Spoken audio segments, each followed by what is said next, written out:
नमस्कार, एनडीटीवी राजस्थान देख रहे हैं आप। मैं हूं आपके साथ Shivani Mishra. SI paper leak मामले में 10 आरोपियों की कोर्ट में पेशी हुई, जहां कोर्ट ने बाबूलाल कटारा को 3 दिन की रिमांड और बाकियों को 2 दिन के रिमांड पर भेज दिया है। कोर्ट में पूछताछ के लिए आरोपियों की रिमांड मांगी गई थी, जिसे कोर्ट ने मान लिया है। बता दें कि रामूराम रायका और उसके बेटे और बेटी दोनों इस मामले में पुलिस की गिरफ्त में है। तो बाकी आरोपियों को 2 दिन के रिमांड पर लिया गया है। रामूराम रायका के साथ रामूराम रायका के बेटे और बेटी भी रिमांड पर हैं।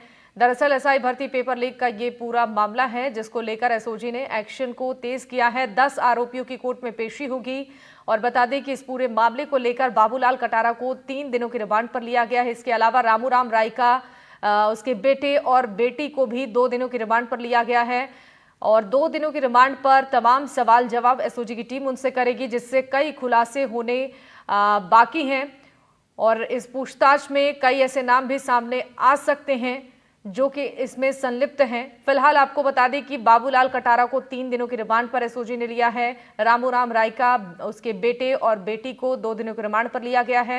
इस पूरे मामले को लेकर एसओजी की तरफ से एक्शन को तेज करते हुए तमाम सवाल जवाब कल किए गए बाबूलाल कटारा से, रामूराम रायका से और रामूराम रायका के बेटे और बेटी से भी कई सवाल एसओजी की टीम ने पूछे।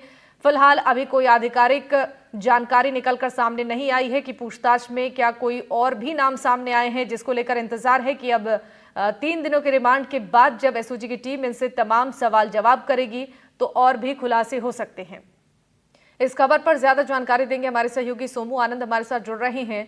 सोमू, देखिए, जो कल पूछताछ हुई रामूराम रायका से, रामूराम रायका के बेटे और बेटी, साथ ही बाबूलाल कटारा से, फिलहाल अब तक कोई जानकारी तो निकलकर सामने नहीं आई है, लेकिन जो रिमांड एसओजी की टीम को अभी मिली है, उस रिमांड के दौरान अगर पूछताछ होती है तो क्या कोई और भी चौंकाने वाले खुलासे हो सकते हैं पूरे मामले में?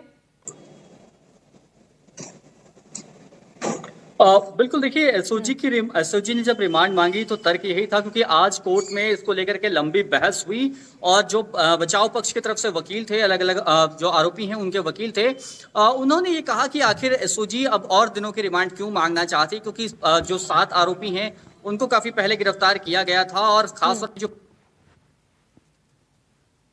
उनकी 10 दिनों की रिमांड हो गई है। जी। तो इसलिए बार बार जो बचाव पक्ष है उनके वकीलों की तरफ से, उन आरोपियों के वकीलों की तरफ से यह पूछा जा रहा था कि आखिर ऐसी क्या स्थिति है कि इन लोगों से क्या पूछताछ हम्म।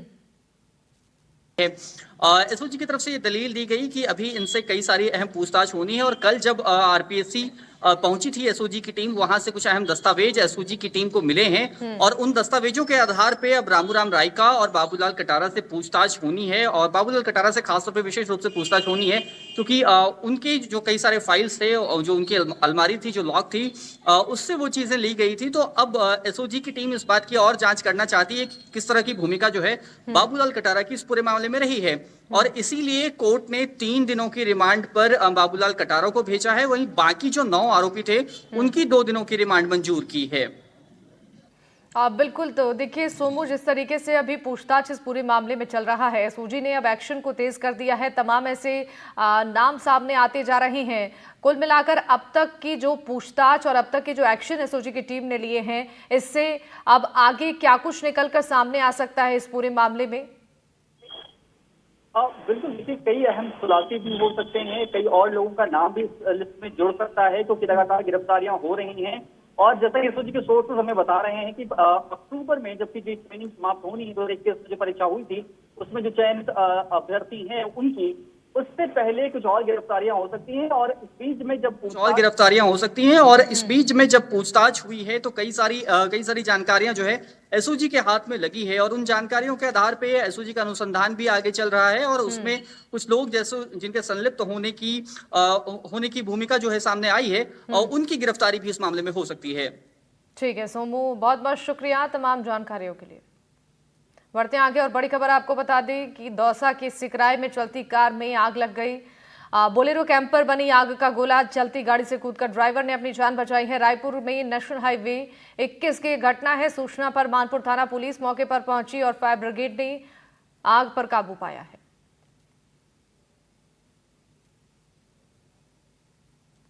तो रायपुर में नेशनल हाईवे 21 की पूरी घटना, तस्वीरें आपकी टीवी स्क्रीन पर।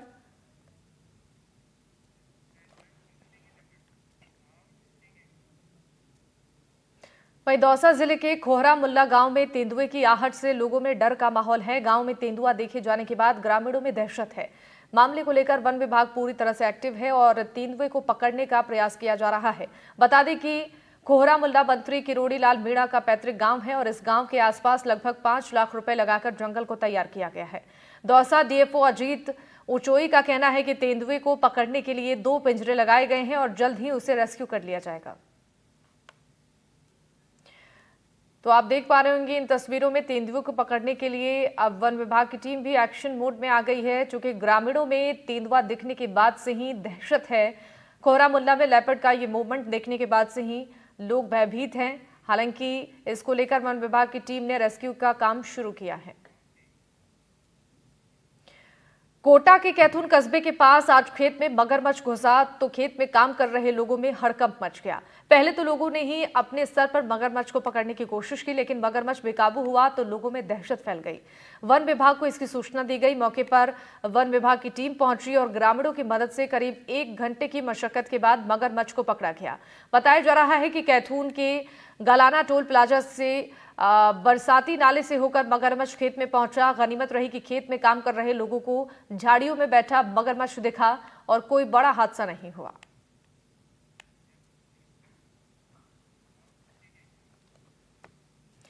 राइजिंग राजस्थान के मिशन पर विदेश दौरे पर पहुंचे सीएम भजनलाल शर्मा ने साउथ कोरिया की राजधानी सियोल में दक्षिण कोरियाई कंपनी ओरियन कॉर्पोरेशन के अधिकारियों के साथ प्रदेश में निवेश के अवसरों पर चर्चा की। सीएम ने अपने दौरे पर ओरियन कॉर्पोरेशन के अधिकारियों से बातचीत की। दरअसल ओरियन कॉर्पोरेशन का भिवाड़ी में एक मैन्युफैक्चरिंग प्लांट है। इस प्लांट के साथ साथ आगे की अन्य योजनाओं को लेकर सीएम ने कंपनी के अधिकारियों से चर्चा की और उन्हें राजस्थान में और निवेश करने के लिए प्रेरित भी किया और राइजिंग राजस्थान के अपने विजन को भी साझा किया। तो मुख्यमंत्री भजनलाल शर्मा निवेशकों को आमंत्रित करने के लिए पहुंचे हुए हैं सियोल में। वहां उन्होंने तमाम निवेशकों से बातचीत की है, उन्हें राजस्थान आने का निमंत्रण दिया है, निवेश करने के लिए उन्हें प्रेरित किया है। ओरियन कॉर्पोरेशन कंपनी से भी मुख्यमंत्री भजनलाल शर्मा ने मुलाकात की है। और आपको बता दें कि मैन्युफैक्चरिंग प्लांट राजस्थान में भी इस कंपनी का है, जिसके बाद मुख्यमंत्री ने कंपनी से ये आह्वान किया है कि यहां पर निवेश की संभावनाएं हैं और सभी को आमंत्रित किया है कि राजस्थान में निवेश करें। वहीं प्रदेश पर मानसून लगातार मेहरबान है, लेकिन रिकॉर्ड तोड़ बारिश और अतिवृष्टि से अब किसानों के चेहरे पर चिंता की लकीरें दिखने लगी हैं। ज्यादा बरसात और जल जमाव से फसलों में खराब होने की आशंका है और परेशान किसानों की मदद करने के लिए सरकार और किसान आयोग क्या कदम उठा रहे हैं। धरती पुत्रों की चिंता पर किसान आयोग अध्यक्ष सीआर चौधरी से खास बातचीत की भीलवाड़ा में एनडीटीवी संवाददाता नवीन जोशी ने देखी। मोदी जी ने जिस तरह से प्रधानमंत्री जी ने आपके कंधे पे एक जोड़ विचार एक बहुत बड़ी जिम्मेदारी दी सर, इस दौर में अब जो बरसात बहुत ज्यादा हो रही है तो किसानों के लिए क्या है सर? बिल्कुल सही है, क्योंकि बहुत बड़ी मांग थी कि बरसात खूब होनी चाहिए और मैं सोचता हूँ ये हमारे नई सरकार और भजनलाल जी के कृष्ण भगवान के जो प्रति प्रेम है उसकी कृपा साफ झलक रही है कि खूब बारिश हो रही है। हालांकि ज़्यादा अतिवृष्टि होने से निश्चित रूप से किसान की फसल को नुकसान हो रहा है। वर्तमान में जो नुकसान हो रहा है उसके लिए सरकार खुद चिंतित है और इसके लिए एडवांस में 15-20 दिन एडवांस में गिरदावरी का ऑर्डर कर दिया गया गवर्नमेंट के द्वारा। साथ ही ये अर्ली क्रॉप कटिंग का भी निर्णय कर लिया गया है ताकि किसानों की जल्दी से जो मुआवजा कितना देना है, कितना खराब हुआ है, ये सारा निर्धारित होने के बाद में इनको हम अब की कोशिश कर रहे हैं कि कंपनीज के द्वारा पहले की तरह ये नहीं 1-1.5 साल तक मुआवजा नहीं है। हम चाहेंगे कि इस बार कंपनी जिन्होंने इंश्योरेंस की 3 कंपनियां राजस्थान काम कर रही वो तुरंत मुआवजा भी दे दें किसानों को, ताकि किसान को जो क्षति हुई है उसको भरपाई हो सके।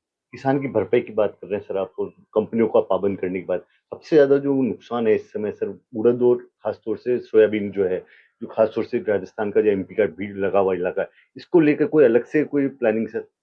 देखिएगा, क्योंकि दलहन वाला मामला है, सोयाबीन अलग है, इसी प्रकार से उड़द है, मूंग है, ये काफ़ी मात्रा में दक्षिणी राजस्थान में उड़द ज़्यादा होती है और आपके पश्चिमी और उत्तरी में ज़्यादातर मूंग खूब पैदा किए जाते हैं। मूंग भी खराब हो जाते हैं क्योंकि ये काफ़ी अर्ली सोविंग होती है और ये 70-80 दिन में तो 90 दिन तक पक जाती है, लेकिन अभी ज़्यादा बारिश होने से वो बिल्कुल गल रही है। तो इसलिए दोनों प्रकार के दलहन वालों का भी ध्यान रखा जाएगा, सोयाबीन वालों का भी है। जहाँ जहाँ फसल खराब हो रहा है उसके लिए आज हम लोग आए, इसलिए हमारे कृषि अधिकारियों से बात करने के लिए कि भीलवाड़ा की क्या पोजीशन है इस जिले में और इस जोन में। भीलवाड़ा क्लाइमेटिक जो जोन है उसके अंदर क्या एग्रो क्लाइमेटिक जोन कहलाता है। इसमें चित्तौड़ और ये जो एरिया आते हैं उनकी सारा पोजीशन ज्ञात करके गवर्नमेंट को अवगत कराया जाए। सर, एक जो विधानसभा के उपचुनाव होने वाले हैं सर, उसको लेकर आप प्रदेश उपाध्यक्ष भी है पार्टी में, सर क्या तैयारी है? देखिएगा, 6 जगह पे बाई इलेक्शन होने जा रहे हैं विधानसभा के, और 6 जगह पे हमारे एक जगह छोड़ के प्रदेश अध्यक्ष जी और हमारे प्रदेश के प्रभारी, सह प्रभारी, ये सभी लोग राउंड लेके आए हैं। सब जगह कार्यकर्ताओं से बात करके आए हैं और सबसे अच्छा ये कोशिश करें कि ऐसे कैंडिडेट्स को दिया जाए जो सबके लिए सर्वमान्य हो। हमारी जो 6 बाई इलेक्शन की सीट है वो हम जीतेंगे। ये तो हमारे बीच में किसान आयोग के अध्यक्ष CR चौधरी, जिनका कहना है कि मानसून मेहरबान है और अतिवृष्टि हो रही मानसून मेहरबानी के साथ में, इससे सरकार चिंतित है किसानों की स्थिति को लेकर। और हर बार जो गिरदावरी होती है उसके ऑर्डर जारी होते हैं, इस बार 15-20 दिन पहले तैयारी शुरू कर दी गई है। साथ ही साथ हर जोन वाइज, जैसे भिलवाड़ा जिला है, भिलवाड़ा जिले के साथ में राजसमंद, चित्तौड़गढ़ और छापरा जिले, इस चारों जिलों के जो कृषि के अधिकारी हैं उनके साथ में बराबर समीक्षा बैठकें की जा रही है। इसी के तर्ज पर और जिले जितने भी जोन हैं उनके सब जोन के जो अधिकारी हैं कृषि विभाग के, उनके साथ विचार विमर्श किया जा रहा है। कैसा नुकसान हुआ है, क्या किसान को राहत दी जा सकती है, गिरदावरी में किस तरह से सहूलियत हो। सबसे बड़ी बात यह है, हर बार किसान अब तक जब भी कभी नुकसान होता है, खराबा होता है फसलों में, तो उसके बाद में जो मुआवजा है उसके लिए चक्कर काटता है। CR चौधरी ने कहा है कि किसान को चक्कर नहीं काटना पड़े, समय पे उसको उचित मुआवजा मिल जाए, इसकी तैयारी किसान आयोग कर रहा है। नवीन जोशी, कैमरा पर्सन अरुण के साथ, NDTV भिलवाड़ा। खबर करौली से है, जहां पर सपोटरा कस्बे में नगरपालिका के अग्निशमन केंद्र में कार्यरत कार्मिकों को पिछले 11 महीने से भुगतान नहीं मिल पाया है। कार्मिकों ने जिला कलेक्टर को ज्ञापन सौंपकर नगरपालिका प्रशासन और स्थानीय प्रशासन से लंबित मानदेय और अन्य भुगतान दिलाने की मांग की है। अग्निशमन केंद्र के कर्मियों का आरोप है, कई बार शिकायत के बाद भी समस्याओं का समाधान नहीं हुआ, जिसके चलते उन्हें आर्थिक संकटों का सामना करना पड़ रहा है। कार्मिकों ने जल्द से जल्द मानदेय सहित अन्य भुगतान दिलाने की मांग की है। मानदेय अक्टूबर 2023 से नहीं दिया गया है। बार बार अधिकारियों को कहने पर एक ही कहना है कि बस बजट नहीं है। उसके बाद में हमने कई बार मौखिक लिखित रूप में अधिकारी नगर पालिका मंडल सपोटरा, AO साहब, ओम प्रकाश जी, RN सबको बार बार अवगत कराया, लेकिन हमारी समस्या नहीं सुनी गई। उसके बावजूद 18 अगस्त 2024 को अभी माननीय विधायक हंसराज जी मीणा के पास हम गए। उन्होंने हमें आश्वासन दिया कि 31 अगस्त तक हमारे भुगतान करवा दिया जाएगा, लेकिन आज दिनांक हमारा भुगतान नहीं हुआ। आज हमें 11 मार्च 10 दिन हो गए लगभग। जयपुर हेरिटेज मेयर मुनीश गुर्जर की मुश्किलें अब और बढ़ने वाली हैं। सरकार से केस चलाने की अनुमति मिलने के बाद अब ACB मेयर मुनीश के खिलाफ कोर्ट में चालान पेश करेगी। इस बीच यूडीएच मंत्री झाबर सिंह खर्रा ने हेरिटेज मेयर पर बड़ा बयान दिया है। झाबर सिंह खर्रा ने मेयर मुनीश गुर्जर के निलंबन को लेकर बड़ी बात कह दी है। मंत्री ने बताया कि मुनीश गुर्जर को जल्द निलंबित किया जाएगा और अगले 2 दिनों में तस्वीर साफ हो जाएगी। इस दौरान यूडीएच मंत्री झाबर सिंह खर्रा से बातचीत की हमारे संवाददाता सुशांत पारिक ने, सुनिए। यूडीएच मंत्री झाबर सिंह खर्रा हमारे साथ बातचीत करने के लिए मौजूद हैं। खर्रा साहब, जयपुर में हेरिटेज महापौर के खिलाफ करप्शन की शिकायतें हैं, कांग्रेस के पार्षद उनको हटाने की मांग कर रहे हैं, आज आपसे मिले, फैसला आपको करना है, क्या डिसीजन आप ले रहे हैं? देखिए, भाजपा और कांग्रेस दोनों के पार्षदों की मांग है। ACB ने उसके खिलाफ आरोपों को प्रमाणित मानकर अभियोजन की स्वीकृति मांगी थी, वो जारी हो चुकी है। एक प्रशासनिक जांच उसके खिलाफ थी, वो अभी पूर्ण हुई है। आज शाम तक उसकी रिपोर्ट आ जाएगी। जैसे ही वो रिपोर्ट आएगी उसके बाद उसके निलंबन के आदेश जारी हो जाएंगे। तो नया महापौर क्या कांग्रेस से होगा, भाजपा से होगा, भाजपा से बागी जो है निर्दलीय होगा, क्या रणनीति आगे बन रही है? पार्षदों से जो चर्चा हुई है और उन्होंने बहुमत के आधार पर जिसके पक्ष में अपना मत अभिव्यक्त किया है, वो नगर निगम जयपुर हेरिटेज की अगली कार्यवाहक महापौर होगी। उसका नाम भी परसों शाम तक आपके सामने आ जाएगा। एक सर ये भी है कि दो जो नगर निगम बनाए गए कांग्रेस शासन में कारगर नहीं हुए, झगड़े और सियासत का अड्डा बन गए हैं, तो एक करने की कुछ कवायद मंशा सरकार के स्तर पर चल रही है। देखिए, राज्य सरकार का एक दृढ़ अभिमत है कि 1 स्टेट 1 इलेक्शन, और उसी के साथ हमारा जो मूल सोच है, तो आप ये मान लीजिए कि एक शहर एक शहरी निकाय। तो इस बार निकायों के और पंचायतों के चुनाव एक साथ होंगे, ये फाइनल है? बिल्कुल फाइनल है।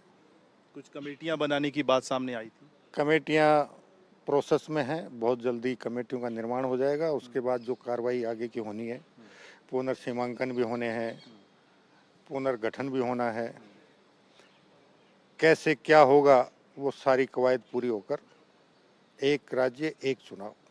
सर, करप्शन के खिलाफ आपकी जीरो टॉलरेंस की नीति, ब्यूरोक्रेसी में बदलाव किए गए हैं, जेडीसी को बदला गया है, तो क्या सतत मॉनिटरिंग के लिए कुछ सरकार विशेष तौर पे कर रही है?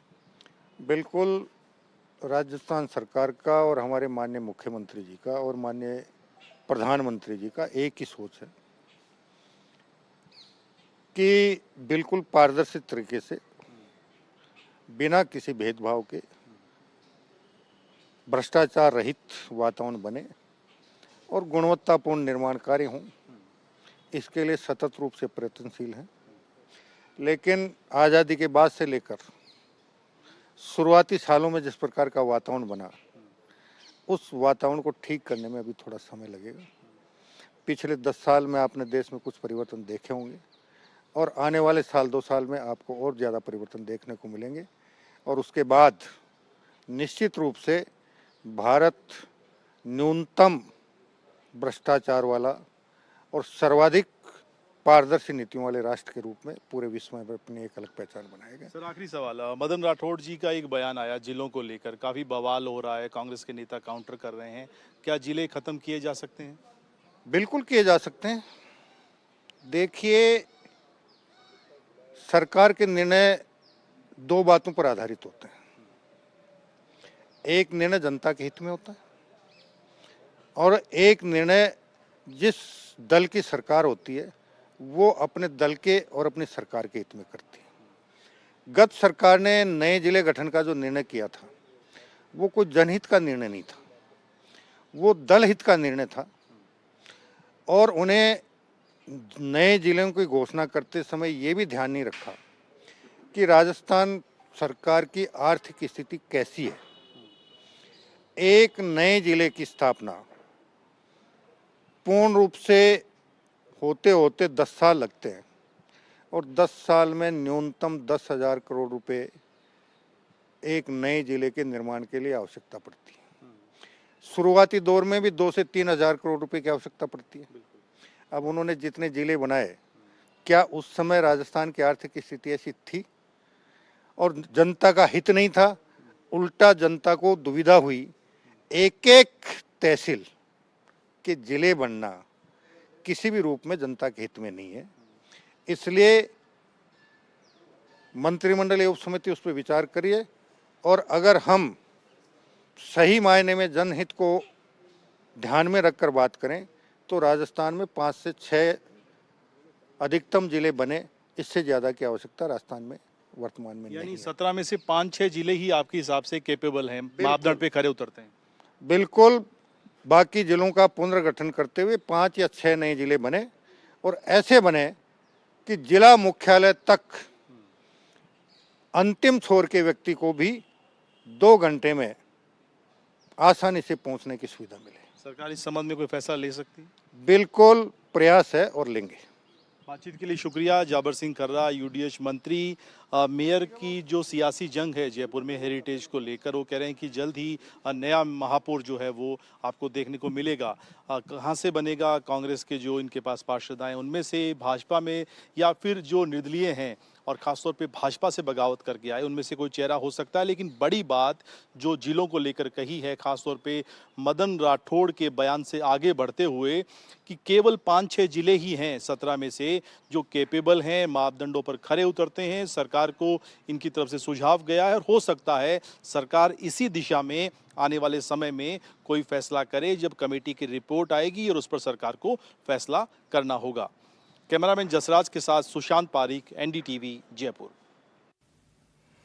विश्व आत्महत्या निवारण दिवस के मौके पर राजसमंद के परामर्श सेवा संस्थान की ओर से कार्यशाला का आयोजन किया गया। कांकरोली के माही कोचिंग संस्थान पर आयोजित इस कार्यशाला में जिला शिक्षा अधिकारी नूतन प्रकाश जोशी सहित महिला थाना अधिकारी संगीता बांचुरा मौजूद रहीं और छात्र छात्राओं को जीवन में नकारात्मक नहीं रखने और ऊर्जा के साथ आगे बढ़ने का आह्वान किया। वहीं किसी मामले में असफल होने पर आत्महत्या जैसा खतरनाक कदम नहीं उठाने और ऐसा सोचने वालों की मानसिकता को भी बदलने के लिए जागरूकता पर जोर दिया। इसके अलावा संगीतकार कुणाल पवार द्वारा हनुमान चालीसा का पाठ किया गया। नमस्कार, मेरा नाम है आशा पालीवाल। यहाँ आज है 10 सितंबर, विश्व आत्महत्या रोकथाम दिवस। आज हमारे यहाँ एक कार्यशाला का आयोजन हुआ है जिसमें डीओ साहब और सीआई मैडम यहाँ उपस्थित हुए हैं और हमें मोटिवेट किया है कि आत्महत्या एक उपाय नहीं हो सकता किसी भी समस्या से भागने का। कोई भी समस्या अगर हमारे सामने है तो हमें उसका सामना करना है और उससे बाहर निकलना है और जो भी हमने जीवन में लक्ष्य निर्धारित किया है उसको पॉजिटिव नजरिए से देखते हुए आगे बढ़ते जाना है। और अगर एक विकल्प खत्म हो जाता है तो इतनी लंबी चौड़ी जिंदगी है, हमारे पास बहुत सारे विकल्प हैं, एक के बाद एक। और WHO ने जो ये दिवस मनाने के लिए प्रेरित किया है सभी जनों को, उसका एक ही उद्देश्य है कि जो लगातार आत्महत्या हो रही है उनकी रोकथाम की जाए। एक बहुत अच्छा कार्यक्रम जो है आज किया गया है कि जो हमारे प्रदेश के अंदर जो विभिन्न जो कोचिंग संस्थान है वहाँ जो बड़ी प्रतिस्पर्धा के अंदर जो है बच्चे जो है उठा लेते हैं, सुसाइड कर लेते हैं, तो उनके मानसिक लेवल को कैसे संतुलित रख सकें और बच्चा जो है जो सही रखे अपने लक्ष्य जो है उसका लक्ष्य की प्राप्ति भी कर सके और कोई इस तरह से डिप्रेशन में जाकर के जो गलत कदम नहीं उठाए।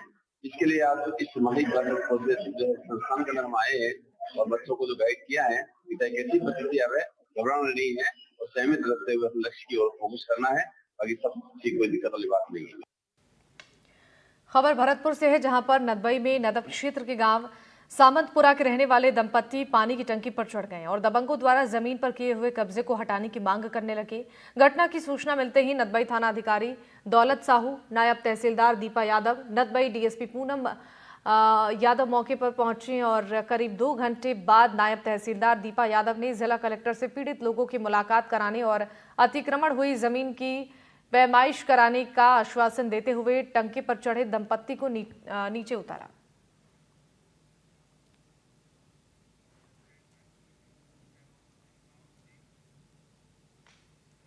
बांसवाड़ा में माही डैम में पानी की पहरेदारी करनी पड़ रही है। पूरा मामला राजस्थान गुजरात जल बंटवारे से जुड़ा है। ऐसे में अब माही के पानी की मानो पहरेदारी करनी पड़ रही है।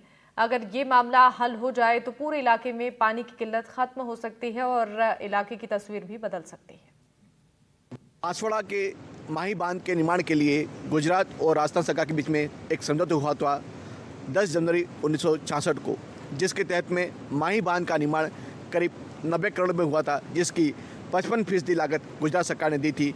इस समझौते के तहत 77 टीएमसी में से पानी 40 टीएमसी पानी गुजरात को देना है। लगातार ये 58 साल से ये समझौता चला आ रहा है और इस समझौते के तहत में था कि जो नर्मदा का पानी है वो गुजरात के खेड़ा क्षेत्र में मिलेगा, उसके बाद में वह माही का पानी लेना बंद कर देगा। लेकिन गुजरात सरकार द्वारा अभी तक इसको समझौते को सम्मत को लेकर कोई पहल नहीं की गई है। वहीं राजस्थान सरकार द्वारा भी माही और पानी को लेकर गुजरात के साथ में जो हुआ समझौता वो समाप्त करने के लिए कोई प्रयास नहीं किए गए हैं, जिसके चलते हर साल 40 टीएमसी पानी गुजरात जा रहा है राजस्थान से। जबकि इस समझौते को समाप्त कर दिया जाए तो राजस्थान के कई जिलों में पानी का संकट दूर हो सकता है और सिंचाई के लिए भी पानी मिल सकता है। इस समझौते को समाप्त करने के लिए महज कुछ राशि सरकार को देनी है, इसके लिए कोई प्रयास नहीं किया गया है। जबकि पूर्व में जल संसाधन मंत्री भी बांसवाड़ा से रह चुके हैं और माही का पानी से राजस्थान की ज़मीन सरसब्ज हो सकती है। इसके बावजूद भी कोई भी सरकार पिछले 58 साल से इस प्रयास में नहीं लगी है कि माही का जो समझौता हुआ है उसको समाप्त किया जा सके। यदि ये समझौता समाप्त हो जाता है तो न केवल बांसवाड़ा, डूंगरपुर, उदयपुर, प्रतापगढ़ वरन राज्य के कई जिलों में पानी का संकट कई सालों तक दूर हो सकता है और इसके लिए सरकार को अपनी ओर से पहल करने की आवश्यकता है। बांसवाड़ा से एनडीटीवी के लिए सुभाष मेहता। और इसी के साथ इस बुलेटिन में फिलहाल के लिए बस इतना ही। नमस्कार।